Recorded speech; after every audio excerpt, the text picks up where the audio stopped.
Hello guys, টেকনিশিয়ানের প্রথম দিনের পরীক্ষা শেষ। তো তোমাদেরকে আমি বলেছিলাম যে আজকে সন্ধ্যাবেলা তোমাদেরকে শিফট ওয়াইজ অ্যানালিসিস বলবো, কোন কোন চ্যাপ্টার থেকে ঠিক কিরকম কোশ্চেন এসেছে। তো তোমরা নোট ডাউন করতে পারো, কাজে লাগবে তোমাদের। কেমিক্যাল রিঅ্যাকশনের চ্যাপ্টারে সংযোজন, বিয়োজন এবং প্রতিস্থাপনের উপরে যে এক্সাম্পলগুলো রয়েছে এনসিইআরটির বইয়ে, ভালো করে দেখে যাও, এখান থেকে কিন্তু কোশ্চেন আসছে। লেন্সের উপরে কোশ্চেন আসছে, দর্পণের উপরে কোশ্চেন আসছে এবং পাওয়ার অফ লেন্সের উপরে কিন্তু ম্যাথমেটিক্যাল প্রবলেম থাকছে। বায়োলজির কথা বলবো, যে কলা টিস্যু চ্যাপ্টার থেকে কোশ্চেন আসছে। খাদ্য সম্পদের উন্নতি সাধন, এই যে চ্যাপ্টারটা, এখান থেকে কিন্তু 2 থেকে 3টে শিফট ওয়াইজ ভ্যারি করছে, 2 থেকে 3টে কিন্তু কোশ্চেন থাকছে। সাউন্ডের চ্যাপ্টারে V is equal to N lambda, এই ফর্মুলার উপরে বেস করে কিন্তু কোশ্চেন থাকছে। রিপ্রোডাক্টিভ সিস্টেমের যে এক্সাম্পল, সেই এক্সাম্পলগুলো থেকে কোশ্চেন কিন্তু থাকছে, ঠিক আছে। অ্যাটমিক স্ট্রাকচারের উপরে কোশ্চেন থাকছে, আইসোবার, এই ঠিক আছে।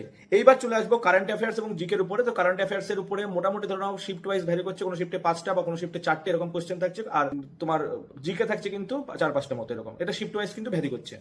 এরপরে চলে আসবো ম্যাথ হচ্ছে ফার্স্ট শিফটে যেরকম একটু লেন্দি টাইপের ম্যাথ 2-1টা ছিল, কিন্তু ত্রিকোণমিতির উপরে কিন্তু কোশ্চেন আসছে, ঠিক আছে। ত্রিকোণমিতি কিন্তু খুব ভালোভাবে দেখে যাও। সিম্পল ইন্টারেস্টের উপরে কোশ্চেন আসছে, থার্ড শিফটেও কোশ্চেন আসছে। পলিগনের উপরে কোশ্চেন আসছে,